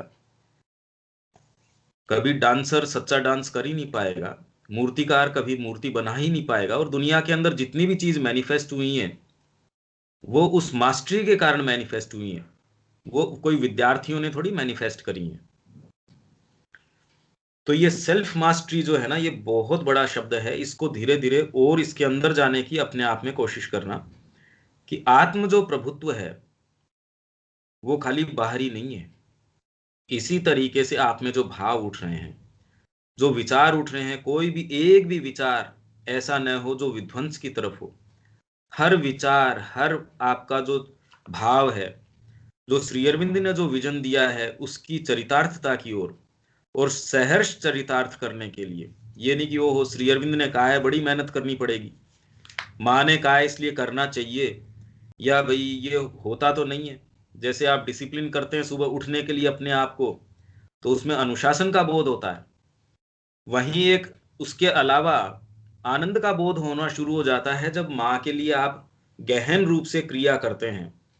तो अभी तक अगर आपको इसमें अनुशासन लगता है और इन प्रक्रियाओं के ऊपर अभी तक ये लगता है कि आपको मेहनत लगती है उन चीजों को रोकने के लिए या अभ्यास में, तो अभी वास्तव में उनकी मुख्य छवि हमको नजर आई नहीं है, नहीं तो ये भाव नहीं रहता। If it was, it would not leave any shadow on the screen, which would remain transparent and one would not have to worry about it. If it is not in conformity, it casts a shadow. Why has it left this shadow? Why was there in this act that was contrary to the will, to self-knowledge and self-mastery? Most often you will find that it corresponds to unconsciousness. बहुत बार तो ऐसी चीजें हैं जो अचेतन रूप से आप कह जाते हो, कर जाते हो, ओनली जब वो हो जाती है तब आप ये बाद में ये कहते हो अरे ये क्या कह दिया। कई बार तो आप भी नहीं जानते कि इतने घनिष्ठ संबंध होते हैं और उसमें जो बरसों से जो काम किया है, एक कोई ऐसा मूर्खता का क्षण आता है, वो पूरे उस भवन को ढहा देता है। Then you file it among unconscious things. तो उस एक्ट को आप अनकॉन्शियस चीजों की फाइल के अंदर की भी हाँ आए, इस वर्गीकरण में ही आता है ये। And resolve that next time you will try to be conscious before doing anything, कि अगली बार आप कुछ भी करोगे तो आप और सचेतन होगे। But in other cases you will see that it was a नेस्टी little egoism. In fact हमारे अंदर तो ज्यादा केसेस इस लिटिल नेस्टी ईगोइज्म कि ये क्यों मेरे को ये चीज टच करी, क्योंकि ईगो को टच करती है वो कहीं ना कहीं मेरे सोचने समझने के। ईगो मतलब ये नहीं कि किसी ने आपको कुछ भला बुरा कह दिया। भाई एक सर्टेन समय के बाद में अगर आप एक सही, जिसको आप सही सामाजिक जीवन कहते हैं, उसमें भला बुरा जनरली इतना होता नहीं है कि आपको कोई सामने से आके बहुत कोई खराब बातें बोले या आपके साथ कोई बहुत ही ज्यादा दुर्व्यवहार करे, ऐसा तो कम होता है। पर नेस्टी लिटिल ईगोइज्म पर ऐसी आपके अंदर भावनाएं आपकी हैं, आपके सोचने समझने के तरीके हैं। ज्यादातर आप आहत किससे होते हैं?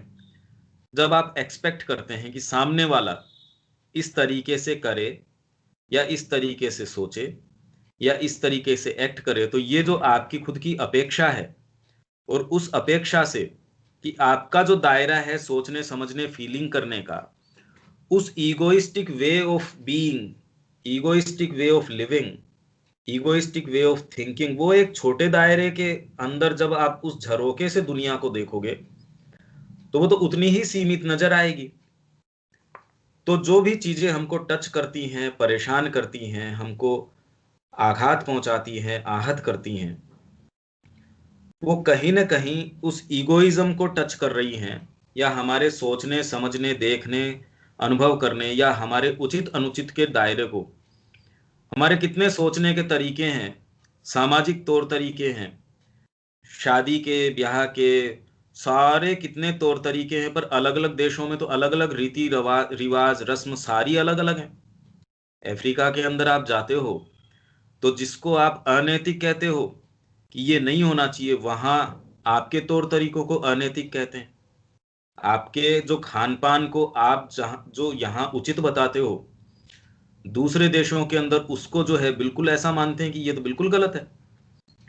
तो जब आप विश्व के अंदर उनकी संस्कृतियों को, उनके सोच समझ देखने के सामाजिक ढांचे को, आर्थिक ढांचे को, इन सब को जब देखते हो और बारीकी से एनालाइज करते हो, तो धीरे धीरे ये आग्रह या ये इंसिस्ट करना कि हमारा ही तौर तरीका सबसे अच्छा है, हमारा ही तौर तरीका जो है बेटर है, उससे हमारे गुरु अच्छे, हमने जो धर्म अपनाया भारतीय धर्म सबसे अच्छा, पर वो अच्छा इसलिए क्योंकि वो मैं हूं उसके अंदर, श्री अरविंद की फिलॉसफी इसलिए सबसे विशाल और सबसे महान और सर्वसमावेशी और इतनी अच्छी है क्योंकि हम उनके अनुयायी हैं। तो ये हम बार बार इस चीज के बारे में देखेंगे तो कहीं ना कहीं इसके अलावा आप कर ही नहीं सकते कि इस ईगोइज्म की गांठ से थोड़ा ढीला होके, इम्पर्सनल होके, और हम इसके दायरे से बाहर आ जाएं, क्योंकि हमारे इंद्रियों का ढांचा इस तरीके से बना हुआ है जो आपके मैं के दायरे से देखता है। आपके सोच समझ और जिसको आप मैं खुद मानते हो वो एक बहुत छोटा एक दायरा है। इसलिए उससे छूट निकलना तो एक बहुत बड़ा रहस्य है जीवन का। Quite black which had come to distort your action और योर थॉट। और जब इस ईगोइज्म के कारण, और जब क्या, अगर हम इस तरीके से इसको देखें तो इसके अलावा तो कोई एक्टिविटी होती नहीं। हम चीजों को फील करना, उनको देखना, उनका आकलन माँ के प्रकाश में कहाँ करते हैं। हमने जो आज तक सीखा है, हमारे जो विचार हैं, हमको जो अच्छा बुरा लगता है, हमारा जो अच्छे बुरे का सोच समझ आदि का तौर तरीका है, उसके दायरे के ऊपर सोचते हैं। भाई माँ के दायरे में वो चीज अच्छी है या बुरी है, ये तो प्रश्न तक भी नहीं उठता। Then you place this egoism before your light and ask yourself, why has it the right to make me act like that, think like that? And instead of accepting any odd explanation, वो कोई बेवकूफी का आपको explanation दे दे आपका mind, उसकी बजाय you must search and you will find in a corner of your being something which thinks and says, ah no, I shall accept everything but that. भाई और सारा काम कर देंगे। मैं उनकी बात कर रहा हूं,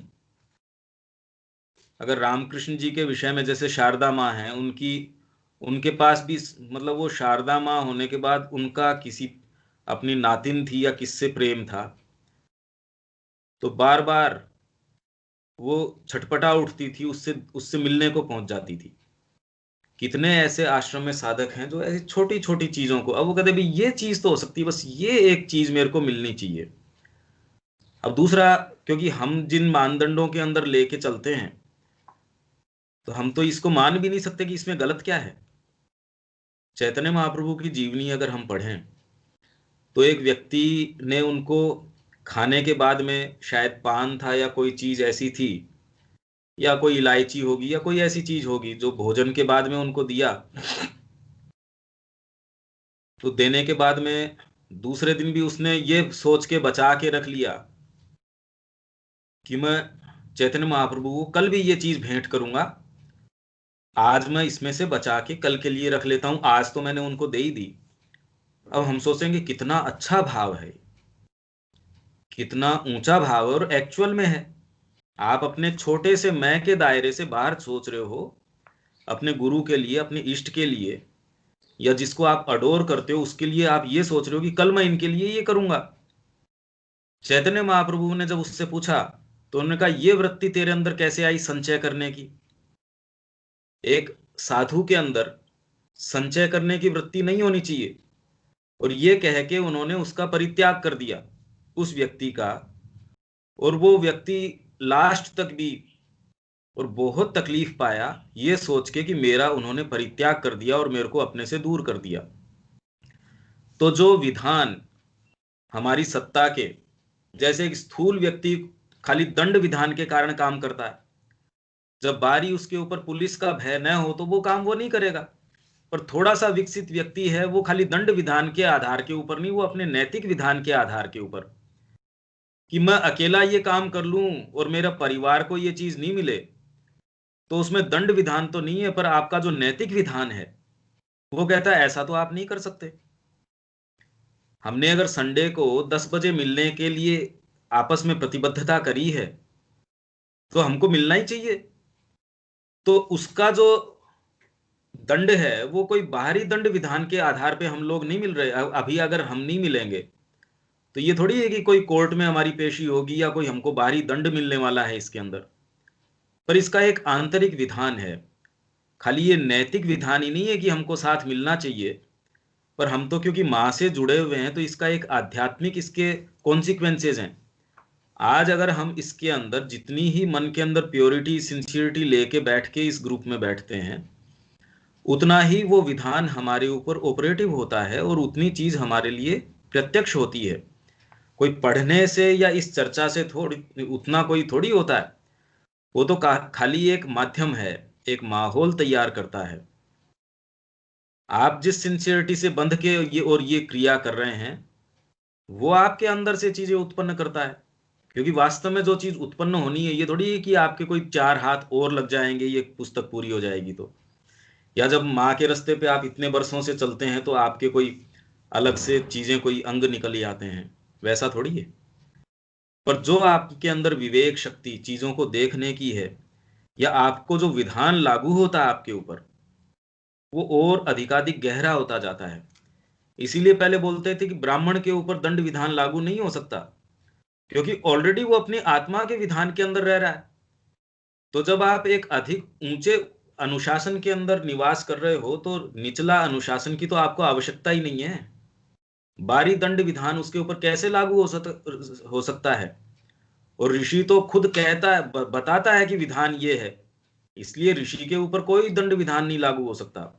साधु के ऊपर, सन्यासी के ऊपर, ऋषि के ऊपर पहले हमेशा ही हमारे जितने भी साहित्य हम देखते हैं, किसी भी काल में किसी भी समय कि ये ब्राह्मण है, ये दंड का अधिकारी नहीं है, या ये साधु है, सन्यासी है, विप्र है, ऋषि है। ऋषि तो शीर्षस्थ व्यक्ति है, सबसे ऊपर बैठने वाला व्यक्ति है, राज्य को वास्तव में चलाता ही वही है, और नए नियम देने का काम ऋषि करता है। राजा तो खाली उसकी अनुपालना करता है।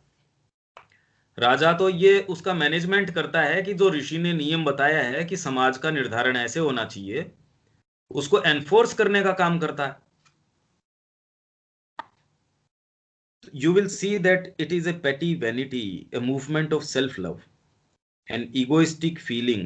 और egoistic किस रूप में, ये मैंने आपको बताया है। हालांकि अभी जब इंट्रोस्पेक्शन करेंगे तो ये तो और बहुत ही ग्रोस चीजें निकल के आएंगी।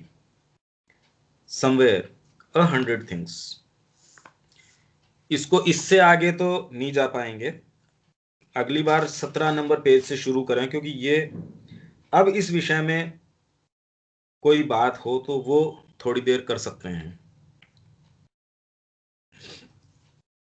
पर ये टेक्स्ट मेरे ख्याल से जितना प्लेन लगता है, अभी देखो जब धीरे धीरे हम इसके अंदर जाते हैं, जो बिल्कुल साफ लगता था, और जिस इंट्रोस्पेक्शन की माँ बात कर रही है, वो कोई स्थूल या बाहरी इंट्रोस्पेक्शन नहीं है। वो तो आज सभी कोई जिसके मानसिक क्षमता है उतना इंट्रोस्पेक्शन तो सभी करते हैं। अगर उतना इंट्रोस्पेक्शन भी नहीं कर रहे तो वो मनुष्य नहीं है। तो जितने भी राइटर्स हैं, जो कितने विचारक हैं, या जिन्होंने थोड़ा बहुत भी जीवन में कुछ किया है, इतना इंट्रोस्पेक्शन वो निश्चित ही करते हैं। तो उतना करके हम ये सोचे कि माँ कोई वैसी ही सरल या सतही या इतनी कोई ऐसी बात बता रही होती, तो ये बात तो कोई भी जो नैतिक व्यक्ति है, या ऐसी बातें तो सारे दिन हम सुनते देखते रहते हैं। तो माँ ऐसी कोई ऐसी चीजों के लिए क्यों अपना समय और इतनी गंभीरता से बताने का प्रयास करेंगे? तो ये इसके पीछे जब हम जाते हैं तो कितना गंभीर इसका अर्थ और उसके निहित जो अर्थ हैं, और उसके अंदर से उसकी प्रक्रिया ये होती है कि ये जब आप इंट्रोस्पेक्शन करेंगे, ये बाहरी तरीके से कर भी नहीं सकते, ये संभव ही नहीं है। बार बार माँ कह रही है आपको एक ऐसा प्रकाश चाहिए, आपको एक ऐसी सत्ता चाहिए जिसके प्रकाश में आप ये करेंगे। तो जैसे ही इंट्रोस्पेक्शन की बात आती है, तो पहले आपको एक ऐसी सत्ता के संपर्क में होने की आवश्यकता है, आपकी सत्ता में एक ऐसे स्थान, एक प्रकाश में होने की आवश्यकता है। अदरवाइज आप करेंगे तो आपके पास तो वो वैसा कोई प्रकाश है नहीं। पर एटलीस्ट कम से कम अपनी जो अभी जो वर्तमान सिंसियरिटी है उससे आरंभ भले ही कर सकते हैं। अब इस विषय में कोई बात है तो आप लोग बोलिए।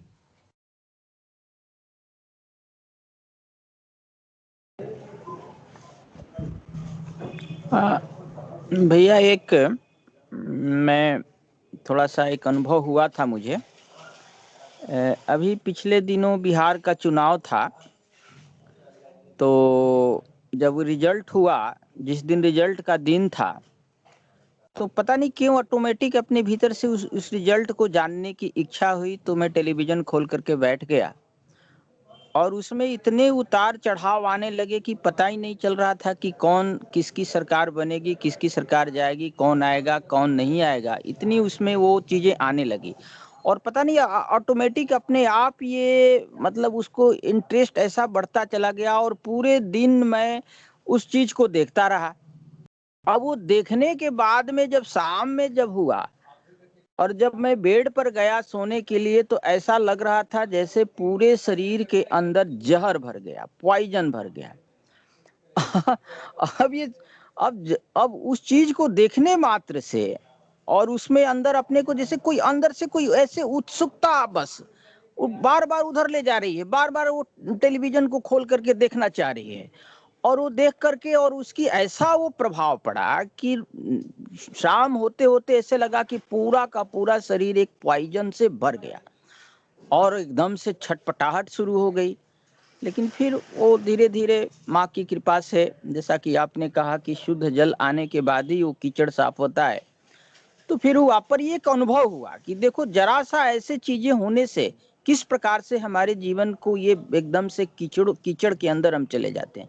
तो ये हम अनुभवों से सीखते हैं कि ऐसे चीजें होती हैं, पर वो कौन सी चीज होती है जो बार बार मतलब ऐसी चीजों की ओर हमें ले जाती है, उत्सुकता पैदा कर देती है। नहीं, आप ये कह रहे हैं वो बात तो ठीक है, पर जिस संसार में हम रह रहे हैं, क्योंकि श्री अरविंद ने भी जो वंदे मातरम लिखा है या आर्य जो वो पहले निकालते थे, उसके अंदर उन्होंने पॉलिटिकल जो घटनाएं थी उसी के ऊपर तो वो पत्र के अंदर उसमें अपने जो अखबार में लिखते थे ना। और वंदे मातरम में उनकी जो राइटिंग्स है और जो अर्ली कल्चरल राइटिंग्स है श्री अरविंद की, वो देखिए। तो इसके अंदर हम जो रस लेते हैं, कौन सा भाग रस ले रहा है, वो सचेतन होने की जरूरत है। क्योंकि बाहरी जितने भी हमारे पास टचेज आ रहे हैं, जो संस्पर्श हो रहा है बाहरी दुनिया के साथ, उसको हमको एक सही परिप्रेक्ष्य में देखने की भी आदत होनी चाहिए। हम अपनी आंखें बंद करके और ये नहीं सोच सकते कि जिस छोटे से दायरे को हम देख रहे हैं, उसके अंदर जब कोई दूसरी चीजें आती हैं, तो हमें ये सामर्थ्य होनी चाहिए कि उसको एक सही परिप्रेक्ष्य में माँ के प्रकाश में देख के उसको एक नए सामंजस्य, क्योंकि आज आपके पास जो एक सामंजस्य है 4 चीजों का, 5वीं चीज आती आपको अपने सामंजस्य को 5 चीजों के हिसाब से बढ़ाना पड़ेगा।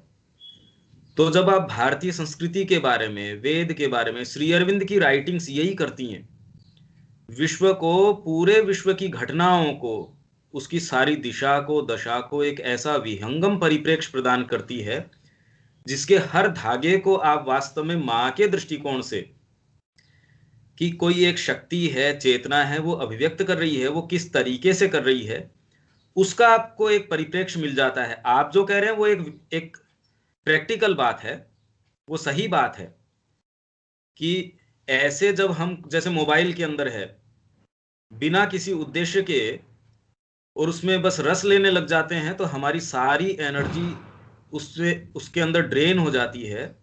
हमारी सारी एनर्जी ऐसे लगता है जैसे किसी ने चूस ली हो। पर जब हम उसको सही लाइट में, हम उस एक्टिविटी को छोड़ तो नहीं सकते। हमको पूरे विश्व को माँ की चेतना के लिए, माँ की चेतना के दायरे में और माँ के लिए विजित करना है। तो हम अपने छोटा सा एक दायरा बना के और उसमें सामंजस्य स्थापित करके और ये सोच लें कि अब आप अगर जंगल में बैठे हो और फिर ये कहें मैंने अपने मन को वश में कर लिया, तो आप उसको परोस ही नहीं रहे वो चीजें जो उसको भड़काने के लिए प्रेरित करें। आप अगर जेल के अंदर हैं और जेल में आप ये सोच रहे हैं कि मेरे तो कोई इस तरीके के भाव नहीं उठ रहे, तो वो तो भाव तब उठेंगे ना जब उसके सामने वैसी परिस्थितियां होंगी। तो इसलिए जो रिसर्जेंट इंडिया के अंदर अपन काम कर रहे हैं, जिसका न्यूज़लेटर हर महीने निकलता है, इसी चीज के लिए ये प्रयास किया गया कि क्या इन स्थितियों को, क्या तो हम अपनी आंखें जैसे घोड़े के दोनों साइड वो लगाते हैं कि उसकी दृष्टि सीमित हो जाए, कि पशु एकदम बस सामने अपने चलता रहे, उसकी बजाय क्या हम हर क्रिया को माँ के दृष्टिकोण से एनालाइज कर सकते हैं? देश में, विदेश में, या जो घटनाएं लोगों को गौण लगती हैं, उनके पीछे उसका क्या प्रभाव संस्कारों के ऊपर, समाज के ऊपर, संस्कृति के ऊपर, और विशाल रूप से जो विजन श्री अरविंद और माँ ने दिया था उसमें उनका क्या स्थान है और उनको किस दृष्टिकोण से देखना चाहिए। इसीलिए हम ये जो एक्टिविटी रिसर्जेंट इंडिया की, जिसका कि आपको मिल भी रहा है, आप सारे मेंबर्स भी हैं, उसको पढ़िए और उस पे एक्चुअल में रिफ्लेक्ट करके कि उन चीजों को, घटनाओं को, जैसे रात दिन मेरे को जो एक्टिविटीज करनी पड़ती हैं, वो तो एक आम व्यक्ति अगर ये देखे तो उसका जो समत्व का भाव है, या जो उसने एक अपना सामंजस्य बना रखा है जीवन में, उस तरीके से तो मैं कभी सोच भी नहीं सकता। वो इसलिए नहीं सोच सकता क्योंकि सारे दिन जो घटनाएं या जो चीजें या जो कॉल्स या जो जितनी चीजें मेरे सामने आती हैं, वो मेरे उसमें अधिकार में या मेरी उसमें सोच समझ के नहीं होती। जो परिस्थितियां मेरे सामने रोज अराइज होती हैं, वो मेरे हाथ में नहीं होती और मेरे सोच समझ से रोज ही इस तरीके की चीजें अराइज होती हैं। तो मेरे को एक ऐसी चेतना के अंदर रहने की आवश्यकता है जो सारी चीजों को बार बार और उस एक हायर सिंथेसिस है उसके अंदर डालने की क्षमता रखे। और ये एक बहुत अच्छी बात है कि ऐसी कोई चीज अलग से आए उसमें जो मेरे को सचेत बनाए कि अभी तक का मेरा जो सामंजस्य है या अभी तक की जो मेरे पास चीज है, वो उसके अंदर ये एक नई चीज है या एक ऐसी चीज है जो इस सामंजस्य को और बड़ा बना सकती है, आपकी समझ को और विशाल कर सकती है। हाँ, आप जो बात कर रहे हैं उससे मैं नकार नहीं रहा। वो निश्चित रूप से अगर रस लेके हम किसी भी क्रिया को करते हैं तो वो आपको नीचे ही लेके जाती है। रस तो हमारा मेन उद्देश्य है उसमें ही होना चाहिए, पर उसके दायरे से जब हम एक्टिविटी करते हैं तब आपको वो नीचे नहीं लेके जाएगी और तभी आप वास्तव में एक्ट कर सकेंगे माँ के लिए। नहीं तो आप अपने आप को कहाँ कोई एक छोटे से दायरे में बंद करके तो मैनिफेस्ट तो नहीं कर सकते ना माँ के लिए। माँ के लिए अगर आपको युद्ध लड़ना है तो आपको युद्ध क्षेत्र में तो जाना ही पड़ेगा। और युद्ध क्षेत्र में स्थितियां जो है आपके कंफर्ट जोन की नहीं होती, आप अपने घर पे नहीं होते, आप कोई जो अनुकूल परिस्थितियों में नहीं होते। जब युद्ध में आप होते हैं तो जब आप माँ को वास्तव में अर्पित करते हैं, आपकी जो परिस्थितियां हैं वो तुरंत आपको बता देंगी कि वो किस तरीके की हैं। इतना इसके ऊपर मैं जरूर कह सकता हूं।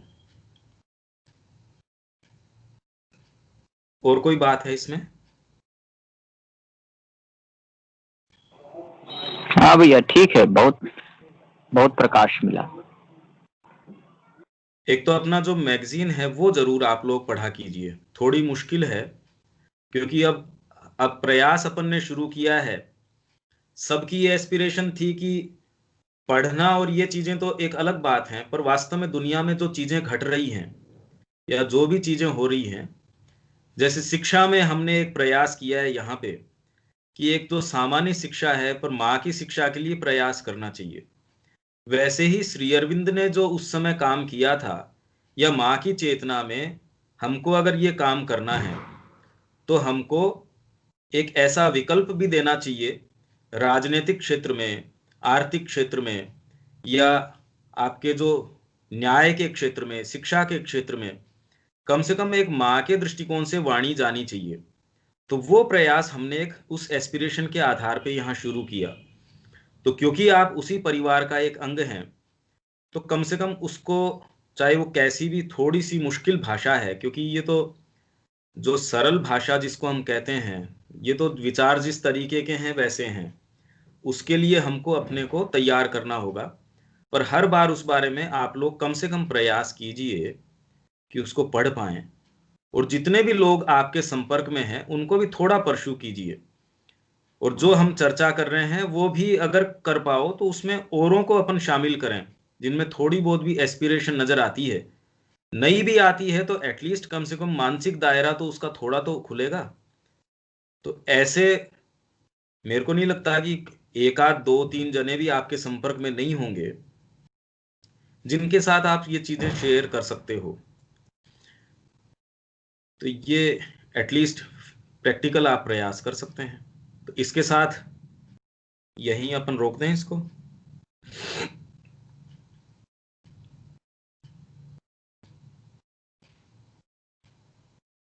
हाँ भैया, आज इसको यहीं खत्म कर सकते हैं। हाँ, आपके कोई प्रश्न हो तो लिख के मेरे को लिख के भी भेज सकते हो, और या लिख के रख लो, अगली बार भी देख सकते हैं। ठीक है भैया, प्रश्न अगर इस कॉन्टेक्स्ट से अलग हो तो वो भी डील होंगे ना? हाँ हाँ निश्चित, क्योंकि अपन पढ़ने के लिए नहीं पढ़ रहे, इसको जीवन के अंदर इसका जो क्या प्रभाव पड़ता है, तो ये प्रश्न तो होंगे। हाँ, पर इसको और ज्यादा अगर तुम इस फ्रूटफुल बनाना चाहते हो अपनी सारी एक्टिविटी को, हर क्लास की जो रिकॉर्डिंग है उसको लेके उस बात के ऊपर एक थोड़ी सिनोप्सिस या उसका एक सारांश लिखने का प्रयास करो शुरू से, क्योंकि अभी तो पेज ज्यादा अपने हुए नहीं, अभी तो 15 पेज ही हुए हैं। उस बारे में अगर हिंदी में लिखना चाहो हिंदी में लिखो, तो पहले दिन से लेके आज तक अपनी जो चर्चा है और उसका जो निष्कर्ष निकला है उस पूरे का, एक एक पैराग्राफ का भी कह सकते हो, जो प्रश्न अपन ने हैंडल किए वो भी कर सकते हो, तो किसी और के लिए भी ये आपकी एक्टिविटी फ्रूटफुल हो सकती है। वो एक टेक्स्ट के रूप में अगर आ जाए तो बहुत सुंदर चीज होगी, आपकी चेतना को या आपकी विचार शक्ति को तो क्लियर करेगा ही करेगा, और वो किसी को आप सर्कुलेट भी कर सकते हो, आप अपने उपयोग में भी ले सकते हो। पर एटलीस्ट कम से कम खुद के लिए तो ये एक्टिविटी शुरू कर ही दो आप। ठीक है,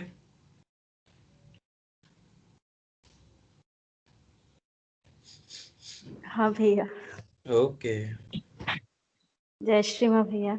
जय श्री माँ। भैया, दादी जी की खबर मिली थी ना आपको? हाँ, नंदिता ने बताया वो तो।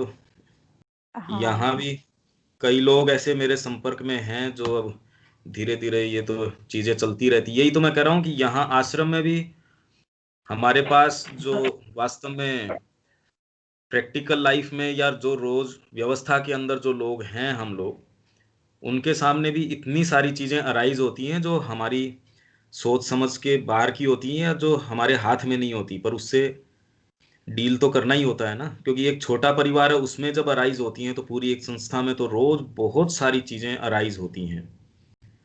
तो एक छोटे सिंथेसिस की बजाय उसमें रोज अपने सिंथेसिस को और ज्यादा बड़ा करने का मौका मिलता है, अच्छी बात है वो। ठीक है, हाँ भैया, ठीक है ओके। भैया। नेक्स्ट जो आएगा